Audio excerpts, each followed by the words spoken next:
times like all you want to do is run. Hear me out, hear me out. It's all the things you never show. Dears good morning. ഞങ്ങളിപ്പോൾ വന്നിട്ട് മൂന്നാമത്തെ ദിവസമാണെന്ന്. 25th night വന്ന് 26th almost സ്ഥലങ്ങളൊക്കെ കാണാൻ പറ്റുന്ന സ്ഥലങ്ങളൊക്കെ കണ്ടു.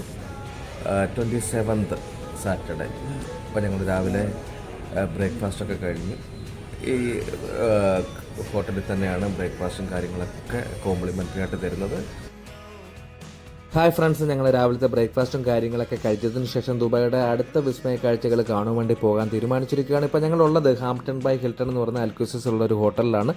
അപ്പോൾ അവരുടെ തന്നെ 3 സ്റ്റാറും 4 സ്റ്റാറും 5 സ്റ്റാർ ഹോട്ടൽസൊക്കെ ദുബായിയുടെ വിവിധ ഭാഗങ്ങളിലുണ്ടെന്നാണ് മനസ്സിലാക്കാൻ സാധിക്കുന്നത്. ഇതൊരു 3 സ്റ്റാർ 12 സ്റ്റോറി ബിൽഡിംഗ് ആണ്. എന്തായാലും ഒരു ലോ ബഡ്ജറ്റിലൊക്കെ നമുക്ക് താമസിക്കാൻ പറ്റുന്ന ഒരു ഹോട്ടൽ തന്നെയാണ്.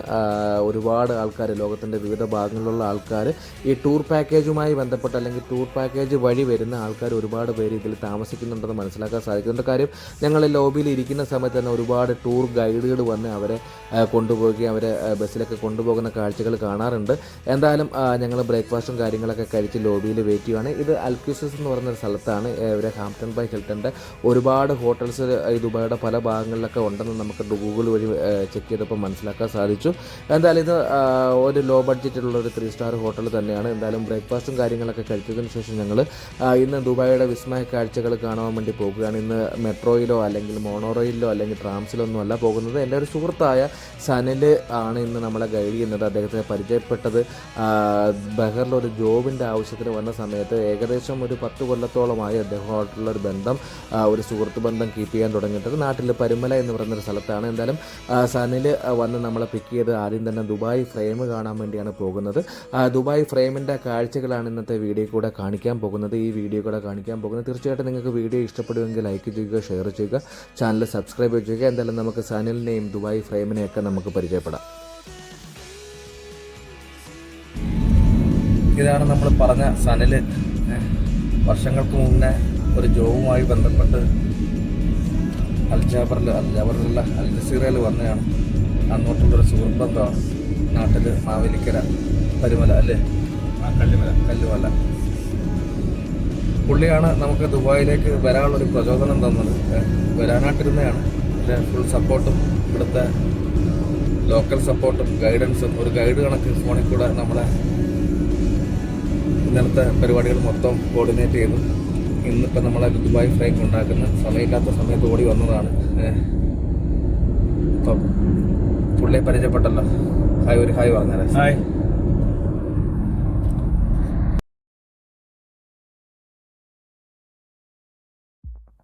അൽക്യുസാസിൽ നിന്ന് ഏകദേശം 11 കിലോമീറ്റർ ദൂരം മാത്രമാണ് ADCBയിലേക്കുള്ളത്. ADCB എന്ന് പറഞ്ഞാൽ അബുദാബി കൊമേഴ്ഷ്യൽ ബാങ്ക് എന്നാണ് അതിൻ്റെ ഫുൾ ഫോം.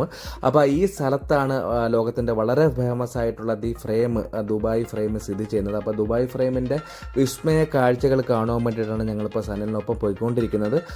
ഏകദേശം 11 കിലോമീറ്റർ ദൂരം പിന്നിടാൻ നമുക്ക് ഏകദേശം 20 മിനിറ്റോളം സമയം എടുത്തു. ഷേഖ് സൈദ റോഡിലുള്ള ADCB എന്ന് പറയുന്ന സ്ഥലത്താണ് ഈ ദുബായ് ഫ്രെയിം സ്ഥിതി ചെയ്യുന്നത്. അപ്പോൾ ഞങ്ങൾ ദുബായ് ഫ്രെയിം നിൽക്കുന്ന സ്ഥലത്തെത്തി. നമ്മളിപ്പോൾ പാർക്കിംഗ് ഏരിയയിലേക്ക് കടന്നുകൊണ്ടിരിക്കുകയാണ്. അപ്പോൾ പാർക്കിങ്ങിൻ്റെ ടിക്കറ്റും കാര്യങ്ങളൊക്കെ എടുക്കണം. 1 മണിക്കൂറത്തേക്ക് 10 ദിർഹംസാണ് നമ്മൾ പാർക്കിംഗ് ഫീ കൊടുക്കേണ്ടത്. അപ്പോൾ പോകുന്ന സമയത്ത് കാൽക്കുലേറ്റ് ചെയ്തിട്ട് മാത്രമാണ് പേയ്മെൻറ്റും കാര്യങ്ങളൊക്കെ ചെയ്യേണ്ടത്. അപ്പോൾ വണ്ടിയൊക്കെ പാർക്ക് ചെയ്ത് ഞങ്ങൾ ദുബായ് ഫ്രെയിം കാണുവാൻ വേണ്ടി പോകുകയാണ്. എല്ലാവരും നല്ല ക്യൂരിയോസിറ്റിയിലാണ്. ആദ്യമായിട്ടാണ് ദുബായ് ഫ്രെയിം ഇത്ര അടുത്ത് കാണുന്നത്. വീഡിയോ കൂടെ മാത്രമേ അതിൻ്റെ കഥകളും കാര്യങ്ങളൊക്കെ കേട്ടിട്ടുള്ളൂ അല്ലെങ്കിൽ കണ്ടിട്ടുള്ളൂ. എന്തായാലും എല്ലാവരും നല്ല ക്യൂരിയോസിറ്റിയിലിരിക്കുകയാണ്. ഇപ്പോൾ അകത്ത് ചെന്നിട്ട് അതിൻ്റെ വിശേഷങ്ങളും കാര്യങ്ങളൊക്കെ നിങ്ങളെ കാണിക്കാൻ. വീഡിയോ സ്കിപ്പ് ചെയ്യാതെ അവസാനം വരെ തന്നെ കാണുക. വീഡിയോ ഇഷ്ടപ്പെട്ടുണ്ടെങ്കിൽ നിങ്ങൾ ലൈക്ക് ചെയ്യുക, ഷെയർ ചെയ്യുക. എന്തായാലും നമുക്ക് വീഡിയോയിലേക്ക് കിടക്കാം.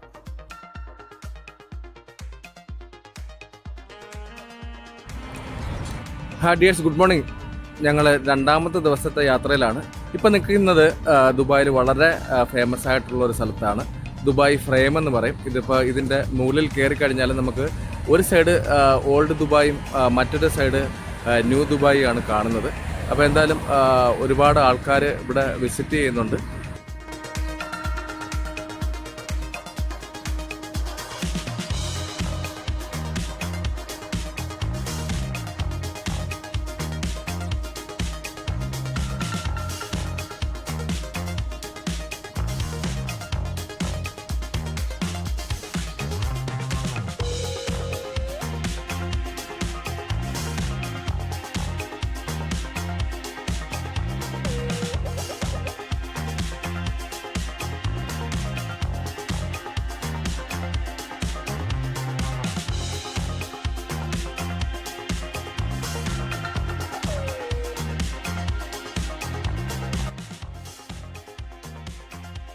ഫൈനലി ഞങ്ങൾ ടിക്കറ്റും കാര്യങ്ങളൊക്കെ എടുത്ത് ദുബായ് ഫ്രെയിം കാണുവാൻ വേണ്ടി പോകുകയാണ്. 52.5 ദിർഹംസ് ആണ് അഡൽട്സിന് അവർ ചാർജ് ചെയ്യുന്നത്. അതുപോലെ തന്നെ 21 ദിർഹംസ് ആണ് കുട്ടികൾക്ക് ചാർജ് ചെയ്യുന്നത്. അതിൻ്റെ ഏജ് ലിമിറ്റ് എന്ന് പറയുന്നത് 3 വയസ്സ് മുതൽ 12 വയസ്സ് വരെയാണ്. 3 വയസ്സ് വരെയുള്ള കുട്ടികൾക്ക് നമുക്ക് ടിക്കറ്റോ കാര്യങ്ങളൊന്നും എടുക്കേണ്ടതായില്ല. ഞങ്ങൾ പോകുന്ന സമയത്ത് ഒരുപാട് വിദേശ രാജ്യങ്ങളിൽ നിന്നുള്ള ആൾക്കാരും അതുപോലെ അവരോടൊപ്പം സഞ്ചരിക്കുന്ന ഗൈഡുകളും ഒക്കെ നമുക്കവിടെ കാണുവാൻ കഴിഞ്ഞ് ഈ ഫ്രെയിം കണ്ടിട്ട് വരുന്ന കുറേ ആൾക്കാരെയൊക്കെ നമുക്ക് കാണുവാൻ കഴിഞ്ഞു. ഇത് 9 മണിക്കാണ് ഇത് ഓപ്പൺ ചെയ്യുന്നത്. സമയം ഇപ്പോൾ 9:45 എന്തായാലും നല്ലൊരു ക്യൂ ആണ്, അല്ലെങ്കിൽ നല്ലൊരു ക്രൗഡാണ് ഇത് കാണുവാൻ വേണ്ടിയിട്ട് മുകളിലേക്ക് പോകാൻ നിൽക്കുന്നത്. ഞങ്ങൾ റിസപ്ഷൻ ഏരിയയിലാണ് ഇപ്പോൾ ഉള്ളത്. റിസപ്ഷൻ ഏരിയയിൽ ഒരു പ്രത്യേകതയുണ്ട്. ഒരുപാട് വിവരണങ്ങൾ ദുബായിയുടെ പഴയ ദുബായിയെക്കുറിച്ചോ അല്ലെങ്കിൽ പഴയ പണ്ടത്തെ ദുബായിയെക്കുറിച്ചുള്ള ഫോട്ടോസുകളും അവരുടെ അതിൻ്റെ വിവരണങ്ങളൊക്കെ നമുക്കവിടെ കാണുവാൻ കഴിഞ്ഞു. ദുബായിയുടെ ചരിത്രങ്ങളൊക്കെ ഒരു ഫോട്ടോ രൂപത്തിൽ അല്ലെങ്കിൽ ഒരു സ്റ്റോറി രൂപത്തിൽ ആ വാളിലൊക്കെ ആലേഖനം ചെയ്തിട്ടുണ്ട്. അതുപോലെ തന്നെ അവർ ട്രഡീഷണൽ ആയിട്ടുള്ള പിന്നെ കാര്യങ്ങളൊക്കെ അവിടെ ഒരു ഒരു ഒരു ഒരു ഒരു ഒരു പിക്ചറൈസ്ഡ് നമുക്കവിടെ കാണുവാൻ കഴിയും. എന്തായാലും വളരെ മനോഹരമായ ഒരു റിസപ്ഷൻ ഏരിയ തന്നെയാണ്. ഈ റിസപ്ഷൻ ഏരിയയിൽ നിന്ന് വേണം നമുക്ക് എന്താണ് മുകളിലോട്ട്, അതായത് റിസപ്ഷൻ ഏരിയ ഗ്രൗണ്ട് ഫ്ലോറിലാണ്. ഈ റിസപ്ഷൻ ഏരിയയിൽ നിന്ന് 2 ലിഫ്റ്റാണ് നമുക്ക് മുകളിലേക്ക് പോകാനുള്ളത്. ഈ ലിഫ്റ്റ് വഴി വേണം നമുക്ക് മുകളിലേക്ക് പോകേണ്ടത്. മുകളിൽ നിന്നുള്ള ആൾക്കാർ വരുന്നതിനനുസരിച്ചിട്ടാണ് ഇത് സെക്യൂരിറ്റിയാണ് ടോട്ടലി കൺട്രോൾ ചെയ്യുന്നത്. മുകളിൽ നിന്നുള്ള ആൾക്കാർ വരുന്നതിന് ശേഷം മാത്രമാണ് നമുക്ക് പിന്നെ ഇവിടുത്തുള്ള താഴേക്കുള്ള ആൾക്കാരെ മുകളിലേക്ക് കയറ്റി വിടത്തുള്ളൂ. ഈ ഒരു പിന്നെ ഫ്രെയിം എന്ന് പറയുന്ന ഒരു സബീൽ പാർക്ക്, പണ്ടത്തെ ഒരു സബീൽ പാർക്കിൻ്റെ നടുവിലാണ് ഈ ഫ്രെയിം വെച്ചിരിക്കുന്നത്. അപ്പോൾ നേരത്തെ ഞാൻ സൂചിപ്പിച്ചതുപോലെ സബീൽ പാർക്കിൻ്റെ ഒരു സൈഡ് പുതിയ ദുബായും മറ്റൊരു സൈഡ് മറു സൈഡ് പഴയ ദുബായുമാണ് ഉള്ളത്. അതുകൊണ്ടാണ് നമുക്ക് ഈ ഫ്രെയിമിൻ്റെ ടോപ്പ് ഭാഗത്ത് കയറുമ്പോഴത്തേക്ക് പുതിയ ദുബായും പഴയ ദുബായും കാണാമെന്ന് പറയുന്നത്. ഏകദേശം 150 മീറ്ററാണ് ഇതിൻ്റെ ഹൈറ്റ് എന്ന് പറയുന്നത്. 95 മീറ്റർ ഇതിൻ്റെ വൈഡും വരും. 2018 ഇത് ജനങ്ങൾക്ക് വേണ്ടി തുറന്നു കൊടുത്തത്.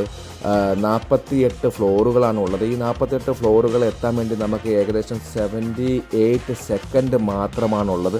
വളരെ മനോഹരമായ ലോകത്തിലെ ഏറ്റവും ടോളസ്റ്റ് ആയിട്ടുള്ള ഒരു റെക്ടാങ്കിൾ ഫ്രെയിം, ഒരു ഗോൾഡൻ ഷേപ്പിലുള്ള ഒരു ഫ്രെയിമാണ് ദുബായ് ഫ്രെയിം എന്ന് പറയുന്നത്. എന്തായാലും ഞങ്ങൾ മുകളിലെത്തി. മുകളിലത്തെ കാഴ്ചകൾ നിങ്ങൾക്ക് പുതിയ ദുബായും പഴയ ദുബായും ഒക്കെ നിങ്ങൾക്ക് ഈ വീഡിയോ കൂടെ കാണാൻ കഴിയും. എന്തായാലും വീഡിയോ സ്കിപ്പ് ചെയ്യാതെ തന്നെ കാണുക.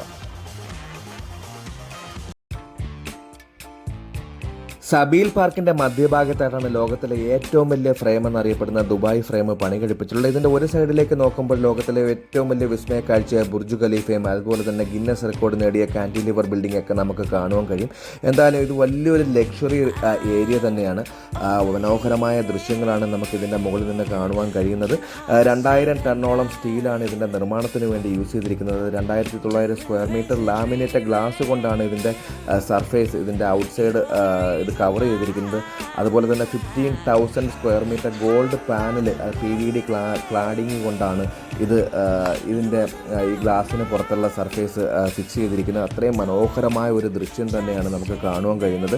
എന്തായാലും ഇതിൻ്റെ ഒരു ടോപ്പ് ഫ്ലോർ എന്ന് പറയുന്നത് ഗ്ലാസ് നിർമ്മിതമാണ്. അപ്പോൾ അതിൽ കൂടെ നമുക്ക് താഴത്തുള്ള വ്യൂവും കാര്യങ്ങളൊക്കെ കാണാൻ കഴിയും. ഇതാണ് പഴയ ദുബായ് എന്ന് പറയുന്നത്. ഇതിൻ്റെ ഒരു സൈഡിൽ കൂടെ നോക്കുമ്പോൾ നമുക്ക് പഴയ ദുബായിയുടെ ബിൽഡിങ്ങുകളും അതുപോലെ തന്നെ കെട്ടിട സമുച്ചയങ്ങളൊക്കെ കാണാൻ കഴിയും. അത്ര മനോഹരമായ ദൃശ്യങ്ങളല്ല എങ്കിലും അത് അവരിപ്പോഴും നിലനിർത്തുകയാണ്. കാര്യം പഴയ ദുബായ് എന്താണ്, പുതിയ ദുബായ് എന്താണെന്ന് ജനങ്ങൾക്ക് വേണ്ടി അല്ലെങ്കിൽ ജനങ്ങളെ കാണിക്കാൻ വേണ്ടിയിട്ടാണ് ഈ ഒരു കൺസെപ്റ്റ് അവർ വെച്ചിരിക്കുന്നത് തന്നെ. എന്തായാലും മനോഹരമായ ദൃശ്യങ്ങളാണ്. ഒരുപാട് ആൾക്കാരാണ് ഈ ഒരു ദൃശ്യ വിസ്മയം അല്ലെങ്കിൽ ലോകത്തിൻ്റെ അത്ഭുതം കാണുവാൻ വേണ്ടി ഇവിടെ എത്തിയിരിക്കുന്നത്. മനോഹരമായ ഒരു ദൃശ്യം തന്നെയാണ്.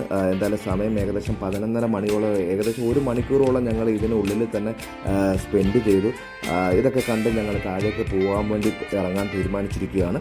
എന്തായാലും കണ്ടിട്ടും മതിവരാത്ത വലിയൊരു അത്ഭുതം തന്നെയാണ് ദുബായ് ഫ്രെയിം എന്ന് പറയുന്നത്.